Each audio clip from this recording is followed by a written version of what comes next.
Hi, welcome to Gentle Yoga with Jan. I'm Jan, and in this video we are going to go over one of the most common poses in yoga, and that is a standing forward bend, or Uttanasana.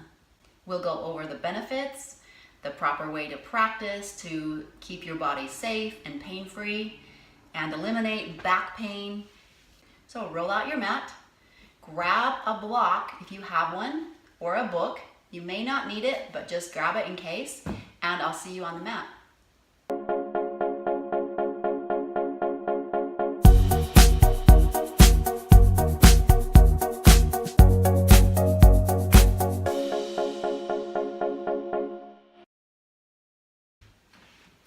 So, a standing forward bend.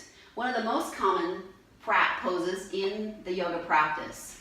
Especially if you do sun salutations, we do the forward bend repetitively in a yoga class. And it is one of those poses that so often are done incorrectly, and I can see people, and I cringe to think and to see people bending with straight legs and doing the damage that they're doing.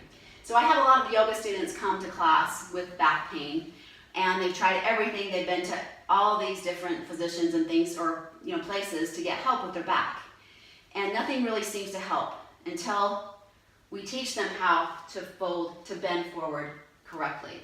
Once they start implementing the forward bend in the way that I'm going to teach you, they have relieved back pain. They have their yoga practice is much better, and they feel fabulous. So it's a no-brainer once you learn it, and you'll feel wonderful. It's just the fact that you're going to be doing differently than you see most people do it. So in life, you're going to see, we see photos, we see videos of people, yoga student, yogis folding in half, their body folding in half. Now, most bodies aren't meant to do that. Most bodies can't do that because of hamstring tension. Most people have tight hamstrings in some way or another. So a lot of people aren't able to actually achieve that. If they can, and a lot of things, no matter how much we practice that, no matter the flexibility in our muscles, that may not be the only thing keeping you from folding in half. Hip joint makeup makes a lot of difference. So if we have a short hip joint or a different size hip or whatever, you will never anatomically be able to do a forward bend like you see some people do. Your hips are just not made to do that, and if you keep forcing, not only are you going to compress disc, you're going to do some damage in your back, but you're also going to mess up your hips. So really important to listen to your body, and perhaps open your mind and try this forward bend in this way. So you'll see people doing this type of action, legs straight, folding, trying to fold over, reaching, pain in their hamstrings, and not achieving what they want to achieve. So let's just break this down. First of all, let's go over the benefits. I'm all about the why. I like to know why I'm doing something, why I shouldn't do something, and what are the benefits of it. So the benefits of a forward bend, standing forward bend, a lot of people think, well, it's a great hamstring stretch. Well, there's a lot better ways to stretch the hamstrings, a lot safer ways to stretch the hamstrings. So you're going to work the hamstrings a little bit the way that I'm going to show you, but that's not going to be the top focus. The forward bend is a great way to stimulate our mid-organs, our digestive system. It's also a great thing for the sinuses, the circulation in the head, the face, the eyes. You want to make sure that if you have hypertension or high blood pressure, that you're not bringing your head, if you know that you shouldn't be doing that, bringing your head lower than your heart, then keep it in a more upright position, not going lower than the hips. Or if you have any indications of contraindications that you're aware of, take care of yourself. So let's just break it down and go through the pose. So the first thing is to find your foundation, not stepping too wide, not stepping feet together, feet under the hips, under the knees. We want to stack our joints, And also making sure that the feet are parallel is really helpful for the knees and the hips. So some people think, oh, we think, well, my feet are straight. We think our feet are straight and parallel, and we look down and they're actually splayed out a little bit. Look down and make sure the feet are parallel.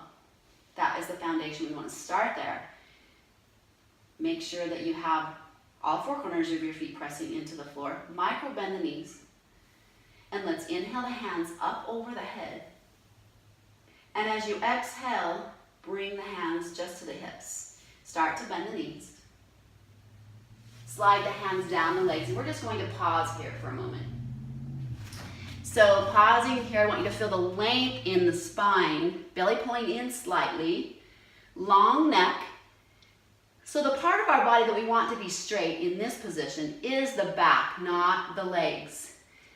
So if you can come up for just a second here and just start folding forward with straight legs and start to feel when you start to feel that pull in the hamstring right below the glute. When you start to feel that, that is probably where you need to be. You would be if you were trying to fold in half, but we're not going to do that. So bend the knees, come back up.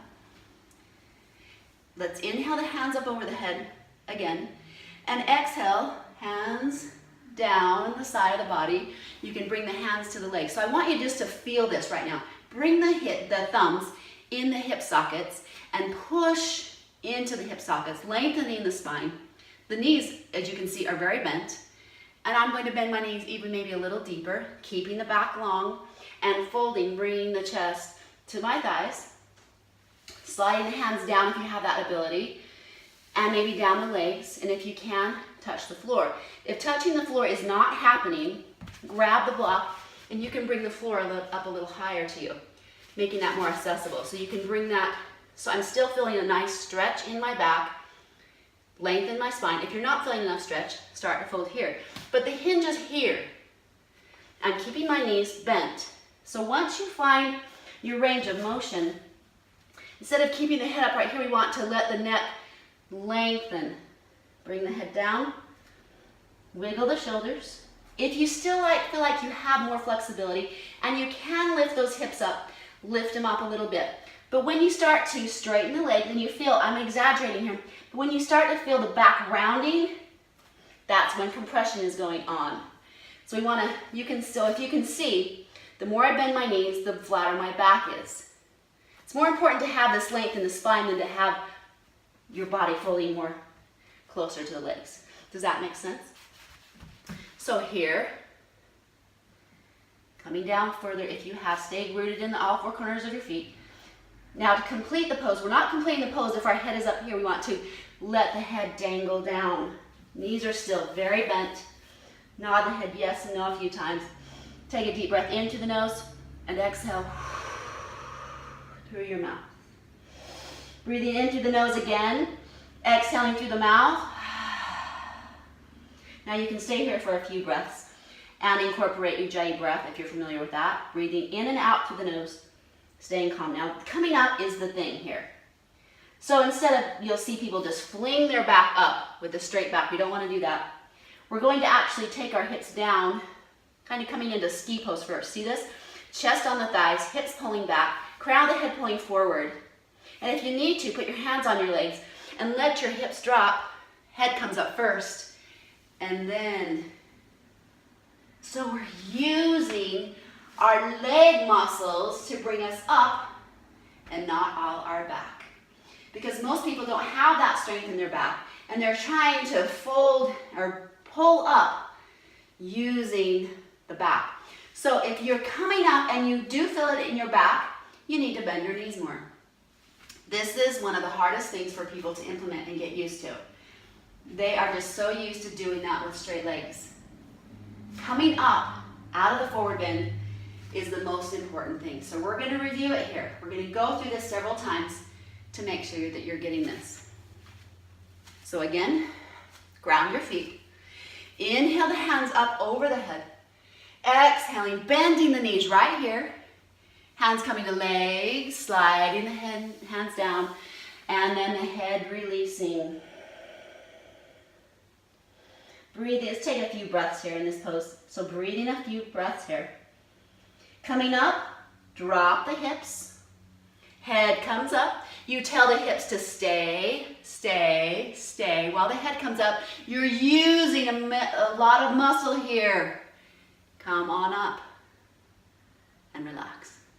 So, if you're not used to using your legs, if your legs are kind of weak, you're going to go, hello legs. Hello legs. You probably haven't felt those muscles in a while. These are big, huge muscles who can handle that kind of lift, that kind of weight. The back, not so much. So, use your legs and not your back. So let's just come in and out with breath now. So when we breathe in is when we open up. So that's kind of most of the yoga poses where when we breathe in, we're opening up the body. When we exhale, we're folding. The breath comes out. So let's go ahead. Inhale. Exhale, folding. Knees bent, long spine. Hands connecting to something, whether it's legs, block, or floor. Drop the head. Inhaling, coming back up. Drop those hips. Strong legs. Head comes up first. And exhaling, hands to heart. Ground the feet. Inhale, lift up. Exhale, folding forward. Inhale, flat back. Exhale, folding. Let's come on up. Drop the hips. Inhale, using legs. And exhaling, releasing the arms. Let's do it one more time. Breathe in. Exhale, breathe out. Fold. Knees are bent. Hands to connect something. Drop the hips. Inhale. Hips come down. Head comes up first. Stay, stay, stay with those hips. And exhale.